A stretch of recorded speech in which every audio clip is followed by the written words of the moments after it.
困難位主要有兩個。第一個就係度橋。度橋唔係話你諗到就有㗎啦嘛。即係尤其是你話 creative 啊嘛。點解 creative 值錢咧？就係因為你唔係隨便可以諗條橋出嚟嘅。OK。有時你會諗5日5夜、7日7夜，你都諗唔到一條橋。有時你會2秒你諗到一條橋，即係好無定向嘅呢個。咁當然有啱嘅 partner，即係有行內有幾個好熟悉嘅 creative 或者係 partner，我哋經常會一齊撞橋，係快嘅，因為大家我覺得好得意有 chemistry 嘅。有啲同你思想相近或者係轉數相近嘅人咧，你哋一行埋一齊咧，嘣一聲就撞咗好多嘢出嚟㗎啦。或者係佢講半句，基本上其他人聽唔明嘅，身邊可能10幾個人開緊會，聽唔明嘅，然後佢就會同你講：你明唔明啊？我明喎，即係咁樣升嘅，好得意嘅。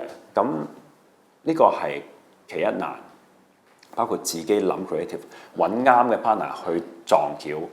都係難嘅。其二係度期，度橋之後就要度期啦。因為度期你知啦，你同我做訪問都知啦。明白，好忙。好忙，因為工作忙嘅，即係有時可能同時孭緊3、4個 project 喺身。咁我呢啲嘅蚊型機構咧，全部嘢都上身嘅，全部嘢我都要開會，都要同客傾嘅，都要去安排。咁已經用咗時間啦。咁我幕前又有都唔少嘅工作啦，咁又要度啦。咁有時我又會好貪心，我想匿埋做自己嘢嘅。呢啲都必須要計埋落去度期入邊嘅。因為例如我中意打波嘅，逢星期4朝早我要同球隊練波啊，乜嘢你都唔好同我講啦，係啦，我一定會俾期你嘅。OK。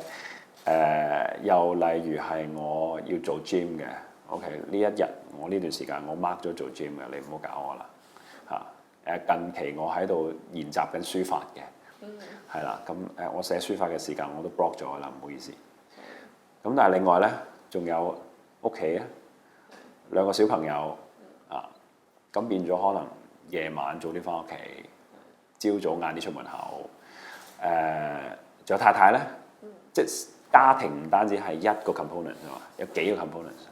太太幾時同佢要二人世界拍拖啊、紀念日啊，或者係同佢二人世界嘅時間啊，食餐好嘅飯啊，呢啲時間都要預出嚟，所以度期係其實難過度橋嘅。